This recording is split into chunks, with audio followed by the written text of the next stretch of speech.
তো হ্যালো বন্ধুরা, দেখেছিলে সকালবেলায় আমি মায়ের থান পরিষ্কার করেছিলাম, সেই আপডেট তোমাদের দিয়েছি। আবার বিকালবেলা 3:30 নাগাদ এরকম সময় মায়েদেরকে ধান থেকে বের করা হলো, কারণ মায়েদের বিসর্জন আছে। এরপর আবার নতুন প্রতিমা আনা হবে, তো তোমরা সব কিছু আপডেট পেয়ে যাবে।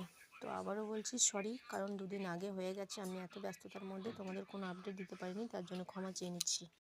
ছোটো শাশুড়ি মা বারণ করছিল মায়েদের সমস্ত নিয়মকানুন মেনে, ছোটো শাশুড়ি মা বারণ করছিল, তো তার বারণ করা প্রায় শেষের দিক হয়ে গেছিলো।